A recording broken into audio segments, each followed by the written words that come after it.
everybody so much for coming tonight.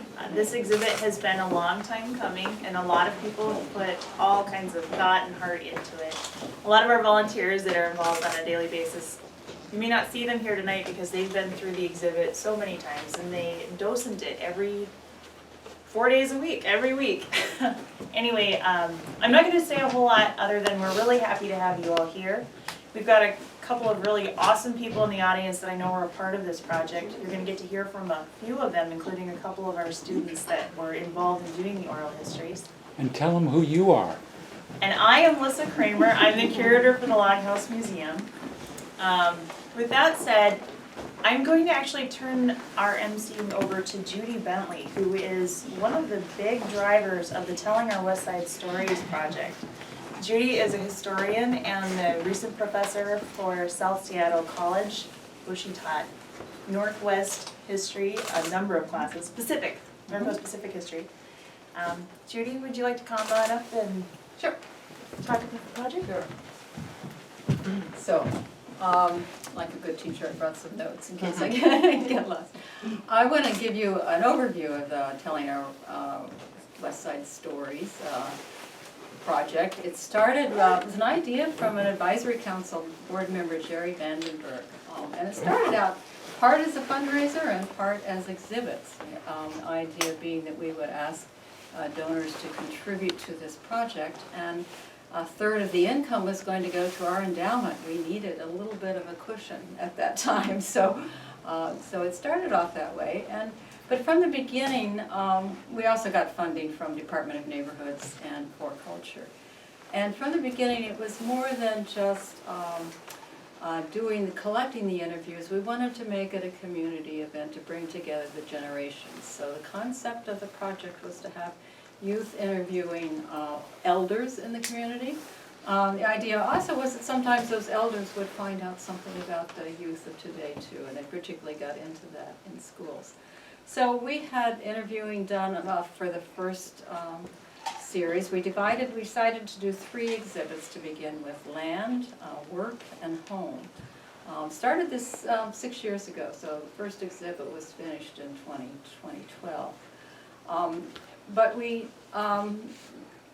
decided that we would get youth from a variety of neighborhoods. One of our tasks was to define the boundaries of Southwest Seattle, and you'll see how we define them on the map that's in the other room that Peter Nelson developed for this. We got students at Delridge Community Center, South Parks Community Center for the first grants, at Madison Middle School, and a Girl Scout troop, and I want to get their number, 42080, did some interviewing too. So we began with land and water. You know, water really defines the land that we live on here on the Duwamish Peninsula. So the idea was to look first of all at the environment, how it affects our life here. That exhibit went up in 2012. Then we did work, interviewed people about the kind of work they did, and then that went up in 2014, and then this last one, home, 2016. And I want to tell you just a few of the steps that we went through for this process. We had identified an advisory council to help us make contacts in the community. We identified a teacher to teach with us and help do with this, and I'll introduce her in a minute. We had to buy equipment and figure out how to use it, and this was one of the biggest challenges for me. These Tascam recorders, I brought at times my old audio tape recorder just in case the new technology didn't work. Sometimes it didn't. We had to find people to interview, secure permission from everyone, do the interviews, that was the main part, but then there's the transcribing, converting them to usable audio clips. Collections committee gathered photographs.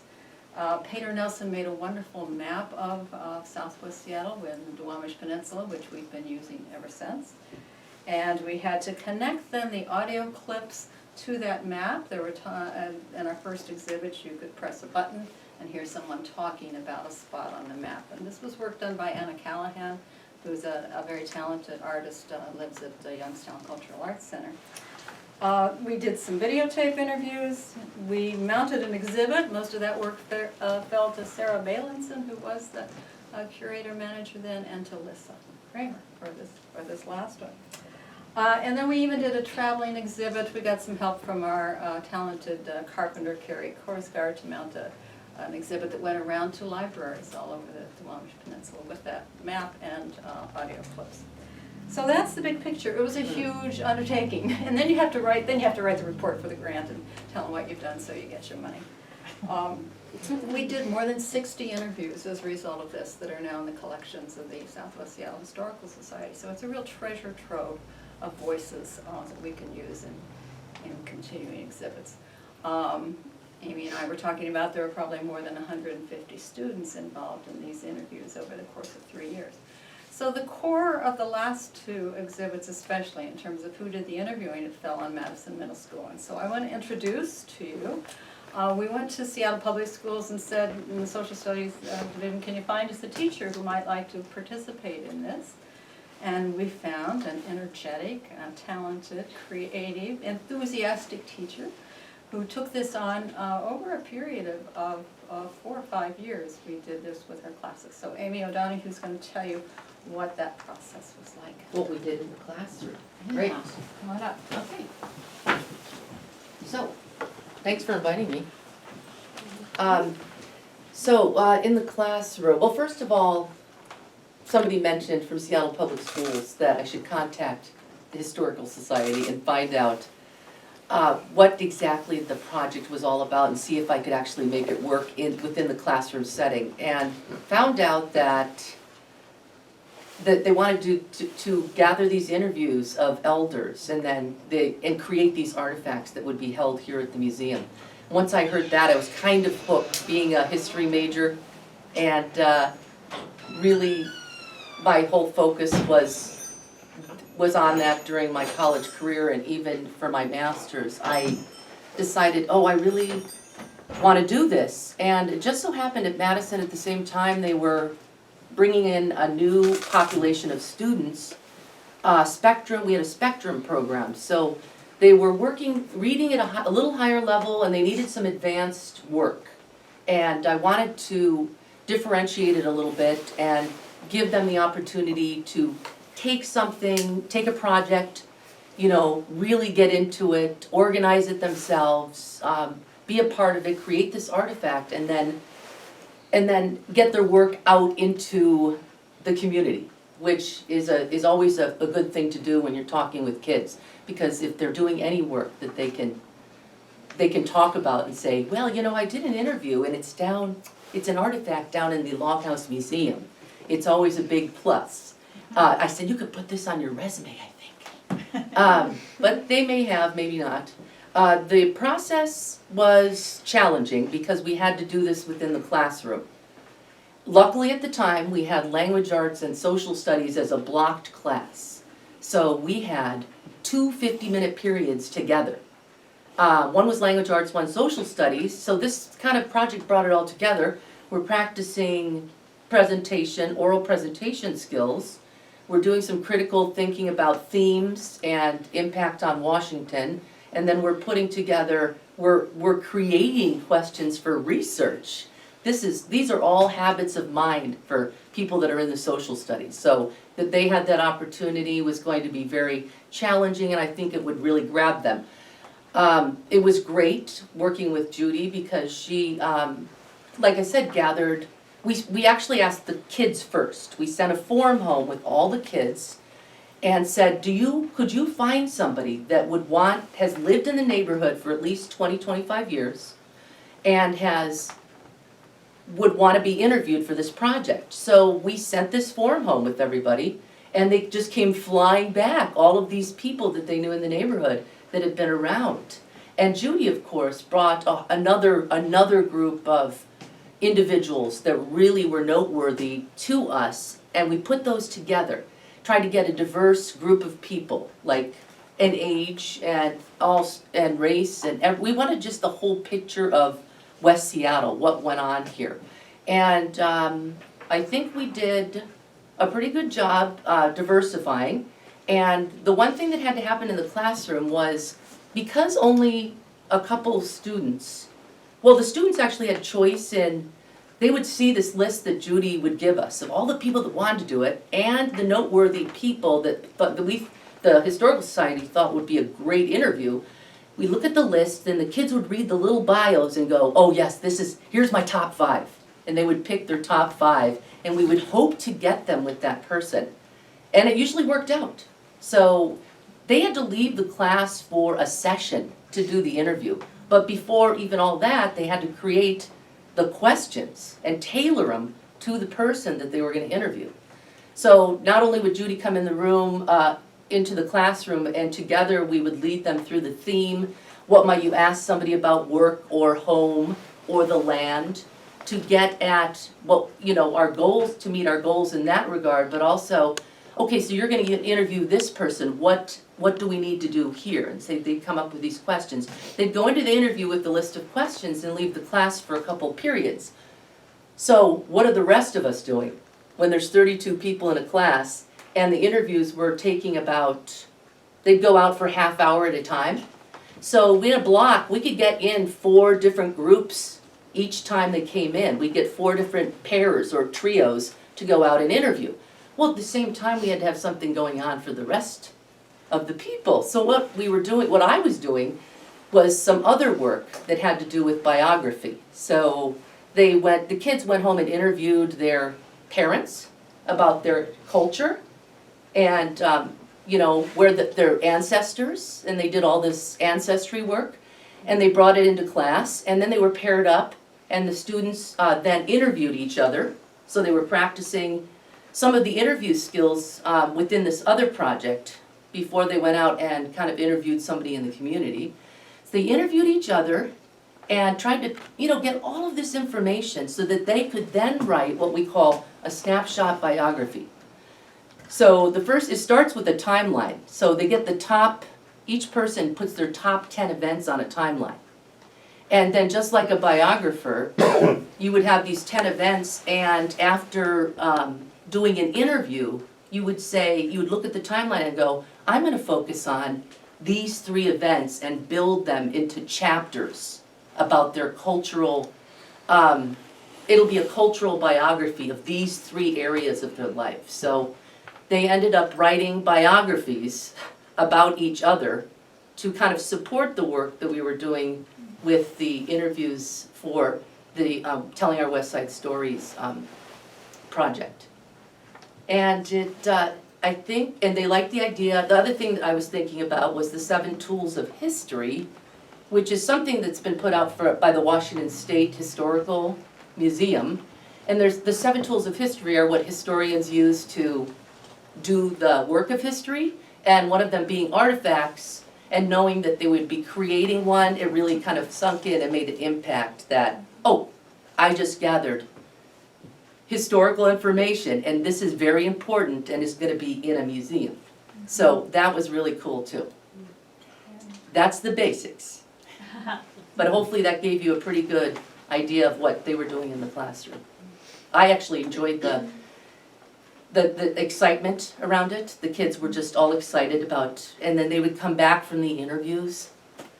I mean, there were times when they interviewed somebody and it just had moved them. You could see it. They were emotional because they don't have many interactions like that with people intergenerational like that. So we need to do more projects like this. Yeah, that's Yeah. great. Yeah. Fantastic. Thank you, Amy. Yes. So as you can tell, within the exhibit, there are a number of the quotes. Obviously, we couldn't include all of the content that came out of every interview, so we've tried to be representative of at least one quote from all the interviews that were done for this project. There's also a bunch of material that's been drawn from our collection that we hoped was illustrative of some of the points or some of the big ideas that were kind of captured in the students' questions. So when you look around the exhibit, that's what you're seeing. And as Amy mentioned, we do hope to do more projects like this. We have a couple of big themes that we really would like to sink our teeth into. And so you will be seeing more of that coming out. A good way to stay in touch with that is if you are signed up as a member, you get our newsletter, or if you're on our email blast, you'll get notices of research projects that we're working on or exhibits that we have opening up. With that, I would like to give the students an opportunity to show you a little bit of what they learned. And here to help them tonight, we have Detlef Kroll. So if Detlef and Zoe and Lola want to come up, you guys can introduce yourselves a little bit as part of the process. We've asked Detlef to come and help us out because we have a little bit of his family history in the exhibit. We thought it was a nice way to kind of encapsulate some of the other ideas cumulatively that as you go around the exhibit, it kind of brings them all together. Here's one family that kind of has a good example of some of the other things that we've talked about. There are a lot of families that we could use for that kind of a case study, so we're really appreciative that the Krolls were helpful to us with this one. You guys want to come on up?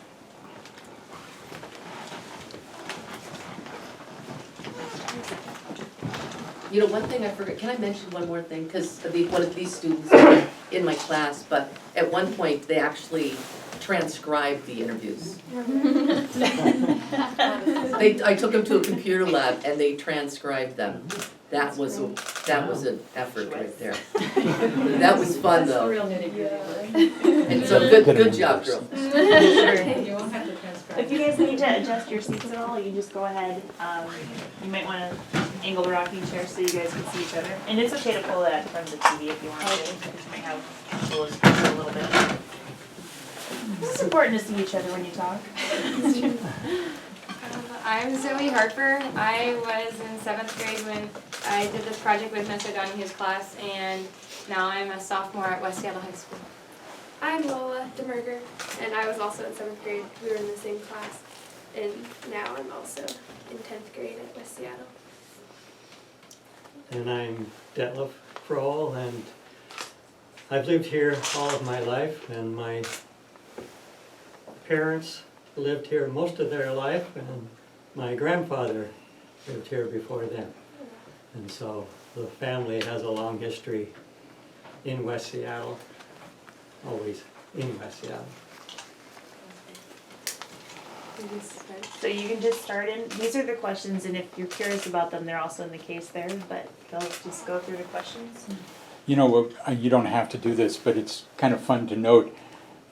The setting wasn't like this. They had these tape recorders that you had to talk into it, and then you had to put it, go back and forth like that, right? Yeah. This is better. Yeah. And remember what you always said at the beginning of the interview? The date and place. Oh, yeah. So that we get it on the historical record. So, January 26th, 2017. Okay, so our first question. Where do you live? What neighborhood and what type of housing? I live in, what's it called, Seahurst? Seaview area, 50th and Morgan, and single family house.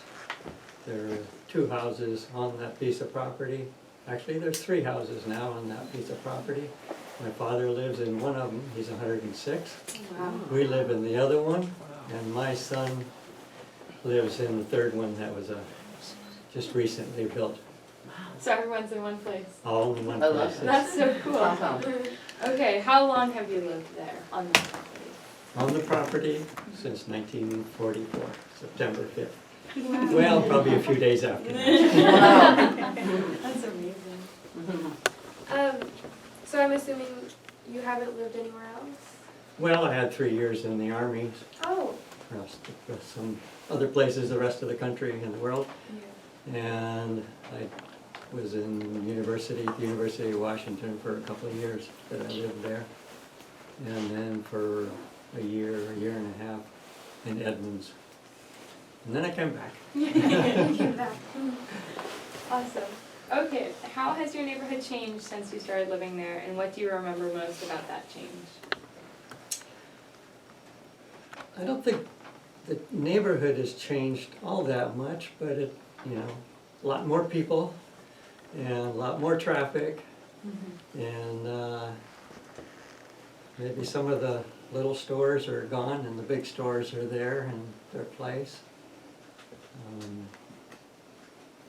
Just, from what I hear from my parents and my dad's father, there was a lot more happening and a lot more changes during that period than during my period here. Oh, wow. That's really interesting. How have the amenities changed, and how quickly did they change? We were trying to figure out what you meant by amenities. Yeah. I think that means like things like a dishwasher, like fridge, and like Oh, stuff oh, like that in the household. Oh, Well, it's changed a lot. We don't change quite as fast as it does. We still don't have a dishwasher. But, yeah, there's certainly, in my lifetime, hasn't been all that much change, but if you think about when my grandfather came here in 1908 or so, things have definitely changed. And, but, there's a lot of changes now in the computer portion of it, and everything being automated. Do you think that that has influenced you? It's made me very frustrated when things don't go the way you think it should, and you don't have that control that you thought you should have. And, but we accept it as it comes a little bit later than a lot of the young people do. We're still trying to figure out how to work a computer. But I think a lot of people are doing that too. Absolutely.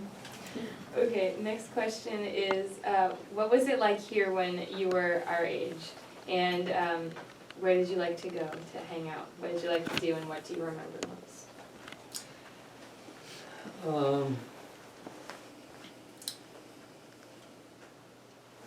I'm not sure that it was all that different when I was your age, except that I'm not a good example of that. When I was 3 years old, my father bought a large piece of property on the other side of the Sound. And so we spent every weekend, except for Christmas, over there. And then during the summer, most of the time, because we had a farm going there, and we had to build it up and create that farm. And so most of my time, my spare time, was spent over there.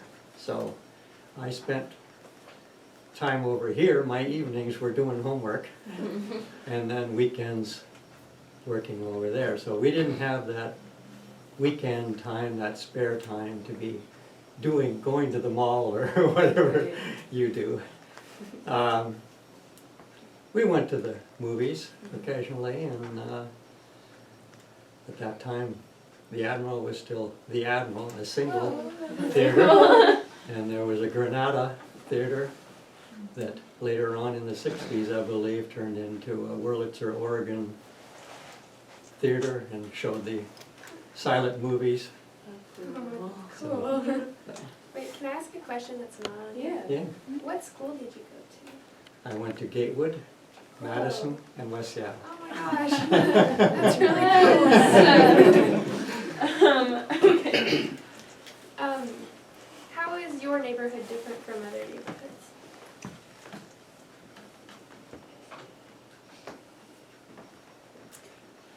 I don't think it is different, at least I don't see it as different. I mean, we're not affected by, depends upon how far you, Right, what's right, the yeah, right. neighborhood? Is that our housing area there, or is it the whole West Seattle thought? Well, I guess it could be Junction. both, because we know that West Seattle has changed so much Yes. since, even Yeah. just in the past couple of years. Yeah, So- but then so have other Mhm. neighborhoods done the Absolutely, yeah. same, except Mhm. West Seattle seems to be more concentrated Yeah. and growing faster than the rest of the city, other Yeah, than yeah, Naperville town. Absolutely. Okay, what do you think that West Seattle lacks, and how do you think we make up for those things? Well, it lacks public transportation that's dedicated to get downtown, except that I don't really want that, because that just means more people come, which is what happened when we built the bridge. It was nice to have the bridge for a while, and then everybody realized that, gee, the city's 15 minutes away from the suburb, Mm-hmm. and now it's not anymore. Right. Yeah. Yeah. Yeah. People talk about West Seattle being like an island in and of its own sort, and so Yeah, that's crazy to think. very connected on one bridge. Yeah, Yeah. yeah, So that gets absolutely. busy. How have small businesses changed around West Seattle? Well, we used to have a little grocery store when I was a very small kid, about 2 blocks away, and that disappeared and became a house. Where my parents went shopping used to be a little Tip Top Foods and Joe's Goodrich Meats up there at the corner of California and Graham Street. And of course, those little stores all kind of went away and the big stores took over. They just couldn't compete. And for a while, the junction was kind of a dead place. Nothing happened after 5 o'clock. And now it's alive. Yeah. Now there's enough people, I guess, to support it, and enough that kind of business, and lots of restaurants and nightlife up there. So much more active. It's amazing to think how much Yeah. it changed. Okay, and last question is, how have the houses or architecture in your neighborhood changed or have not changed? Most of the houses that, even though they were remodeled, kind of stayed with the same style until they filled in the spare lots and turned them into boxes. Yeah. And they say that's what everybody wants, but everybody in the neighborhood doesn't want it, so there's a little disagreement on that. Absolutely. Yeah. That's all the questions we have. Thank you for letting Okay. us interview you. Thank you. Thank you. If Zoe and Lola, could you just take a second to maybe reflect a little bit on the project and what it's meant for you, or kind of what you take away from it? Sure. So I interviewed my dad, who's here, and I remember, I don't remember a whole lot about the project because it was a while ago, but I do remember everyone being excited and getting to learn these new things and coming back with fun tidbits about their interviews, and we got to use the special recording devices, and that was really exciting. And so we talked a little bit about the transcribing, and I remember that was really rough because we listened to the reports so many times and we had to play it just second by second because none of us were talented at typing, and so we knew the reports really well by the end. And it's really cool to see it here now because it's been such a long time, and honestly I kind of forgot about it up until we received the invitation for this. So it's really, really awesome to see all our work up here on the walls and being appreciated. That's really cool. Yeah, I interviewed my neighbor, and she was from Egypt, and she moved here a while ago, but so she was comparing Seattle to where she lived in Egypt, which was cool to like see the difference and then see how Seattle has changed from when she was younger. And yeah, it was cool. It's cool to see like quotes here from people that we know, because at the time like it was a cool project and stuff, but it was hard to like really imagine that we were gonna see it in a museum. And so it's like it's a nice feeling to like actually see it, and it like turned into something big. Well, thank you guys so much. We're very appreciative.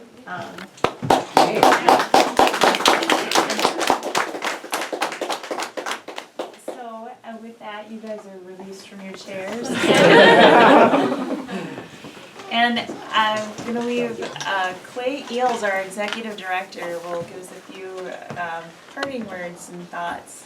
Clay, if you wanna come on up. Sure. I know most of you, I'm Clay Eels, I'm the Executive Director of the Historical Society, and this is a real treat to have this intimate gathering where not only do you get to see the exhibit in some detail, but you get to get an idea of how it came to be. I mean, I was fortunate to be able to videotape several of the sessions, and what you saw here was exactly what I saw, and I'm sure that the students experienced over and over again. There were times when answers weren't quite what you expected. So, and some of them very emotional, and yet some of them very dead. You know, like, oh, I thought there was going to be more here. And then sometimes the students would falter too, but it's all a learning process. And I really salute Amy and the Madison Middle School itself to be the core of this. And I too hope that we can collaborate like this in the future. The theme of this, Welcome Home, takes in everything. It really takes in everything. And I can't have this captive audience without mentioning something to you that's very timely. That one thing that's on the wall in the small gallery, it's not in this, just in this room, but please go look in the small gallery as well, is the Campbell Building. The Campbell Building is 1911 in the Junction, and we are getting our landmark nomination hearing before the Landmarks Board at City Hall less than a month from now on Wednesday, February 15th.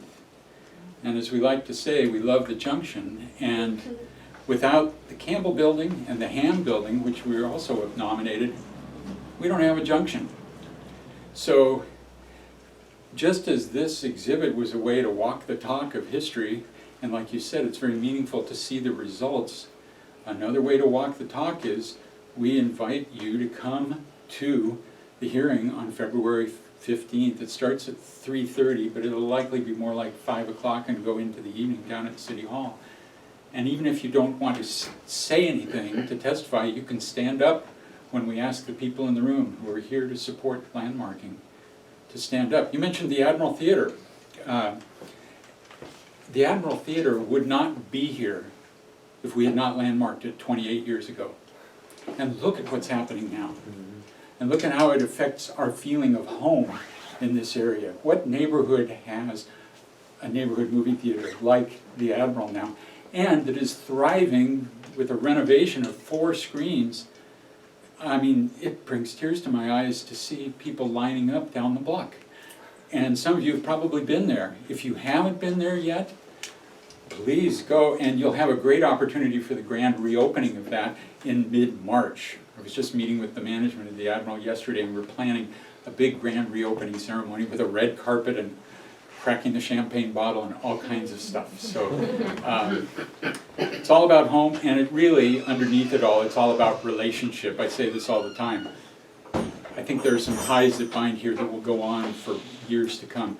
Thank you all for coming here tonight. I thank Alyssa for putting together not only the exhibit but the program. I thank the Kroll family for being here and others who have contributed. This is, you know, it's an ever-evolving process.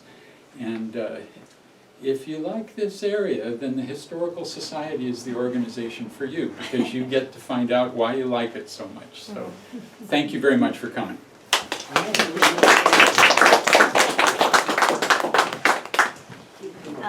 Thank you, everyone, and we're free to go, but I want to give out a couple of nods back here. We've got a couple of our board members with us. If Jenny and Marcy just move your hand a little bit. And Tia over here. And am I missing anybody in the back? We've got a couple of former board members and advisory council members back there too. So people do get involved in a wide variety of roles. We've got our Carol Ann Thornton was both interviewed and on the council. And we've got John Kelly stuck back in. John is one of the artifact loaners for this exhibit, so he's one of our content experts. When we have questions, we go to John. And he's going to live forever. So thank you, everybody. I really appreciate you all being here, and you are released. Please eat plenty of cookies before you go.